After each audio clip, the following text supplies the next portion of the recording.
This is Frank Islam, Chairman and CEO of FY Investment Group, and your host of Washington Calling, where we interview leading voices from business and politics that impact you, the viewer. Today, we are fortunate to have a distinguished guest, Ambassador KP Fabian.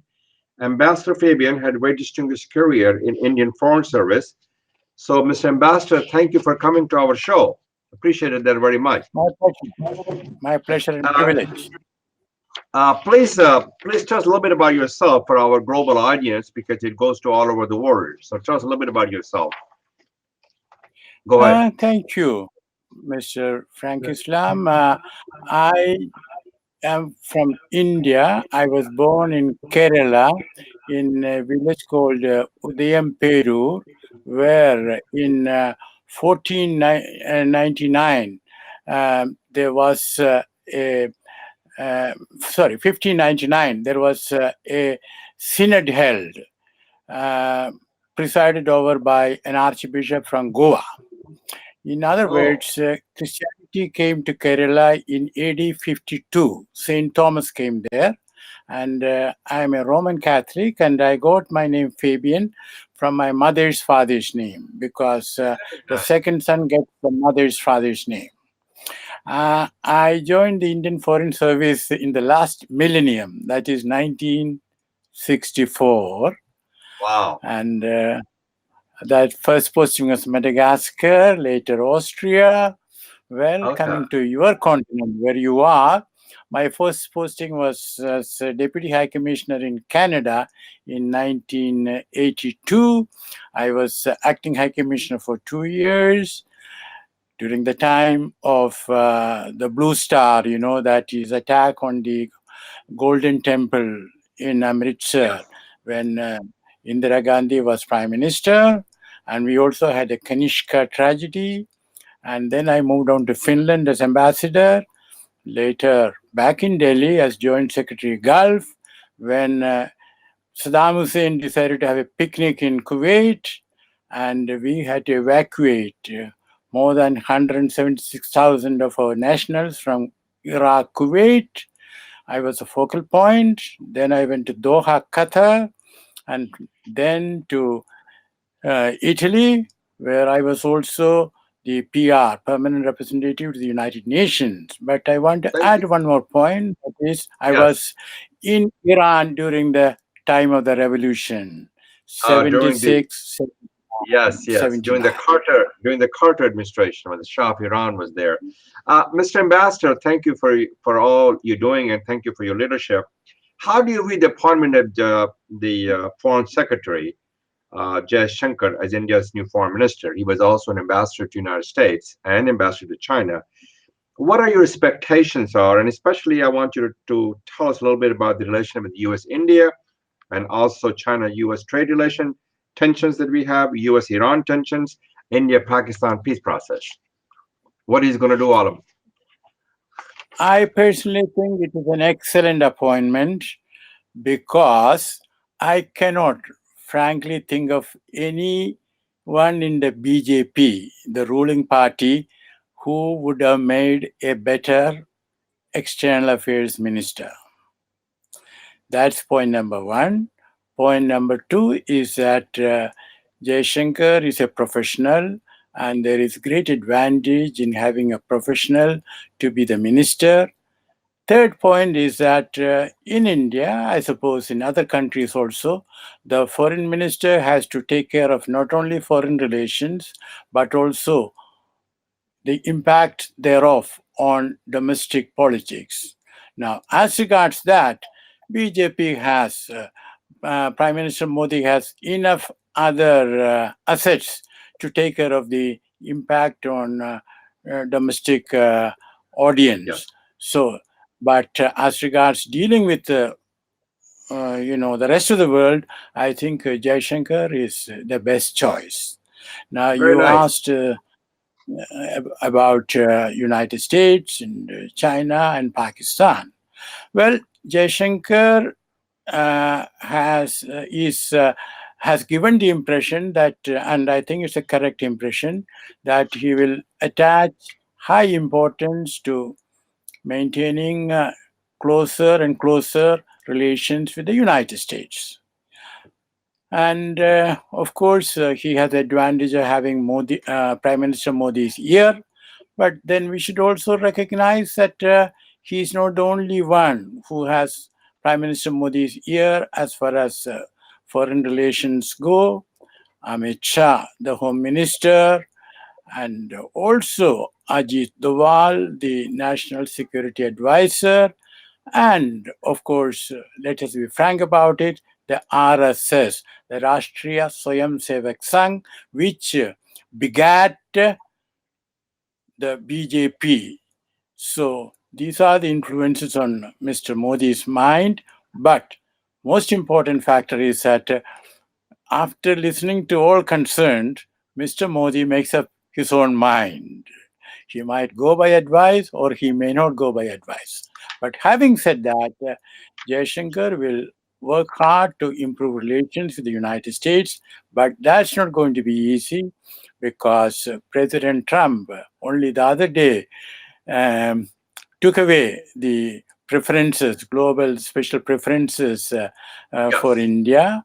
And Yes. generally, he has been saying that, India is sort of has very high tariffs, and America has a certain deficit with India. So that is going to be a problem.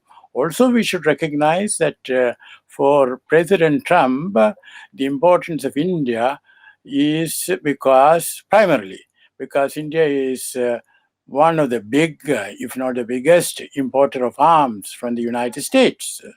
For President Trump, that is very important because he is the best salesman for the military industrial complex that I have seen during my lifetime.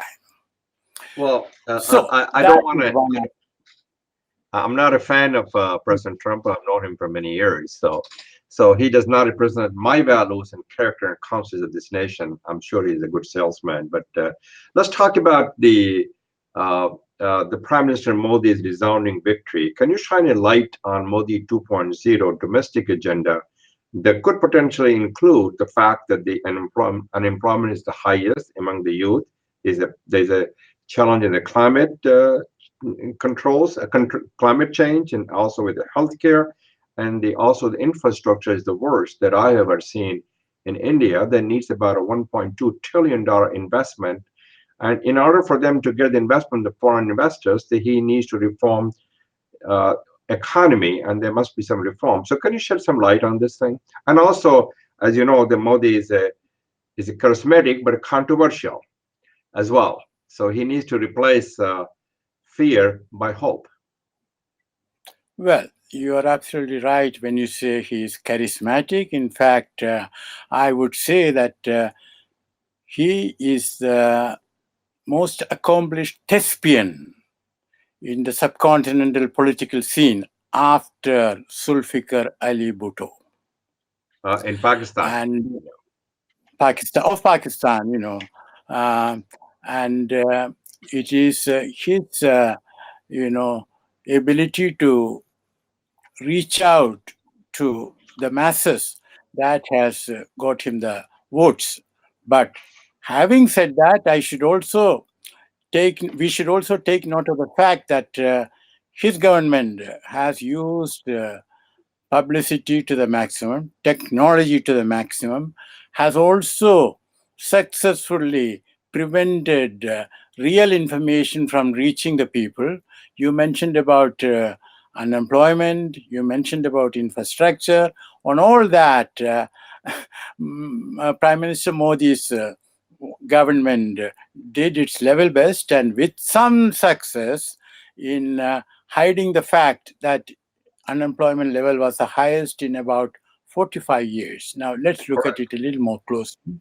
There is no point in blaming people because there is a structural problem, and that structural problem is that manufacturing in India, its contribution to GDP has been going down.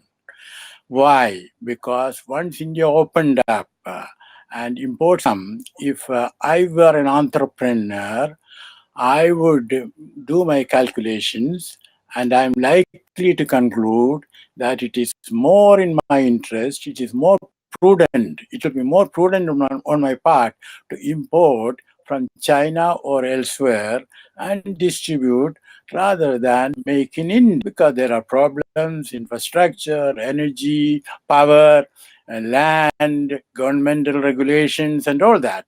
But it is much easier, infinitely easier. In fact, a businessman told me it's easier to import from outside than for somebody in Delhi to get something from Chennai. This was before the GST, General Sales Tax. You see, Right. but even that was implemented, well, not in the best possible manner. So that is one. And there, the structural problem of the manufacturing sort of declining. There is a deindustrialization of India taking place right under our nose.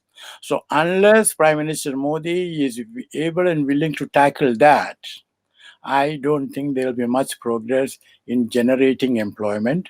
Of course, his government has given loans to the young people to start this and that.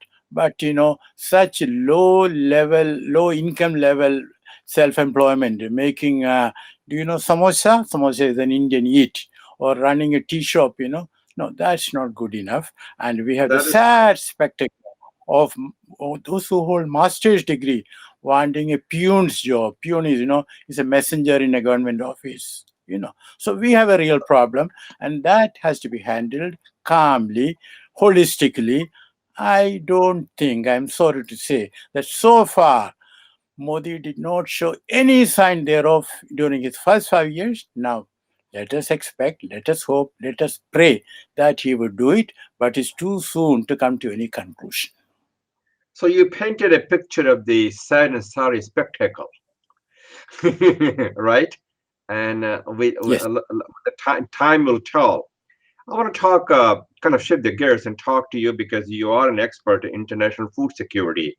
How do you rate India's journey in food self-sufficiency, and also shed some light on the fact that the India needs infrastructure to get the farm products to the market, and it turns out that when the fresh product comes into the market, there's not that much infrastructure for them, so that it gets rotted, and which is not a good thing to do for India. So how can you shed some light on this thing? Okay, I'll be glad to, because I was a permanent representative to the FAO when the Millennium Development Goal of halving, making it 50% the number of the hungry in the world was adopted. Now it's like this. You see, some people say, especially the middle class in India, oh, we are no longer in the ship to mouth age. There was a time when India was dependent, lamentably dependent on wheat coming from the United States. Now we can Yes, even export food. But I right. think it's a wrong way of looking at it, because let me list some facts. Since 1995, almost 300,000 farmers have committed suicide. Now, My even this goodness. figure is not accurate, because this is a figure from the Crime Records Bureau, which is maintained by the police. That is a SHO, Station House Officer. He sort of, sends a policeman when a suicide takes place, and he records it. But this is absolutely inaccurate, because if a woman dies, farmer or farmer even, then you see he does not take it as a farmer suicide, because she doesn't own the land. In fact, farmers should include not only those who own the land, but also those who do farming for their livelihood.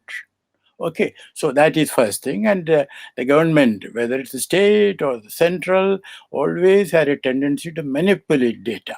So I personally think much higher than that, Hmm. Yeah. 300,000 since 19. Then, about food, 46 million children stunted in India. 25 million children, 26, sorry, wasted. These are UNICEF statistics for 2018.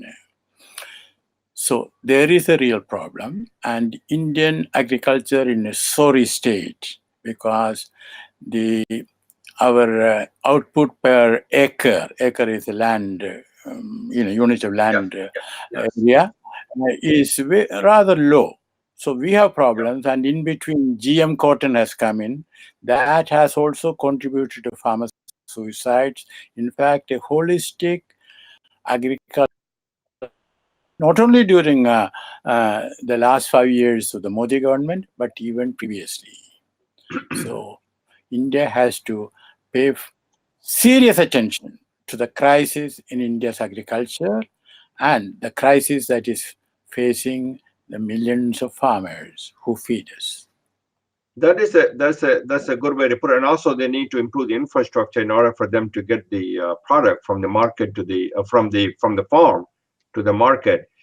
I would like you to close the conversation to talk about how India can gain some of the manufacturing sectors, which is because of the U.S. And China trade tensions going on over here, and also the fact that the China has um, China's labor market is getting expensive, and it's a lot more expensive. Some of the manufacturing sectors have been moved to Cambodia and Vietnam, but can India be beneficiary of that? If so, what they have to do to make that happen? Okay. But one point about infrastructure, which you mentioned, which is very important, and it is possible to take care of it, but successive governments have shown no willingness because there are these middlemen who go to the farmers and buy from them, and then they send it to the urban areas. And refrigeration facilities are absent. These are things which can be handled. Now, coming to, China and United States, uh, and the rest of the matter which you mentioned. Well, these tensions are there. For example, China has consistently refused to let India export pharmaceutical products to China. Yes. A Chinese journalist based in India told me that some of the medicines available in India are available in China at a very high price, especially for those who are HIV positive and whatnot, and other areas. And he said that, it is important for the Chinese to get medicines at an affordable price, and importing from India would help. Now, the previous government, Manmohan Singh government, took it up. Chinese said, we'll look into it. In other words, China has been lackadaisical about it. And I personally think that India has not put across its point of view forcefully. In fact, India has to take a more forceful line with China. India has to tell China in plain English this enormous trade deficit, it's about, Chinese exports to India are about twice Chinese imports from India. And Chinese imports from India are more, sort of colonial type of Yes. products. India has to tell China in plain English, this is not on.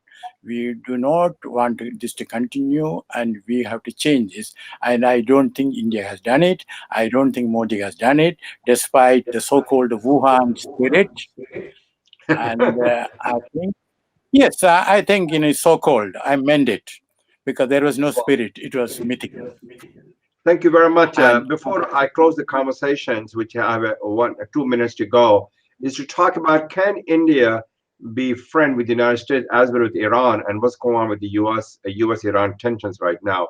Can India still get the oil from Iran? I think India should tell the United States privately but firmly, look, not getting oil from Iran will cost us financially a lot. Some estimates are Very good. there, Very good, sir. more Very well than, said. and if you want us to stop buying, compensate us. Naturally, Right. United States will say that they can't compensate. Then we should tell them, listen, we are going to buy, and please understand. If you want any sort of a facade of you are giving us another exemption, we shall go with it. But without exemption, we are going to do it. Again, India has to speak in plain English, firmly, discreetly, but with the United States, which India has not done. Modi speaks of his 56-inch foreign policy. Let us see that whether he would sort of, demonstrate that. So that burden on the shoulder of the new foreign minister to make that happen. Thank you, Ambassador Fabian, for coming to our show, and thank you for watching our Pleasure. show. This is Frank Islam wishing you a great week.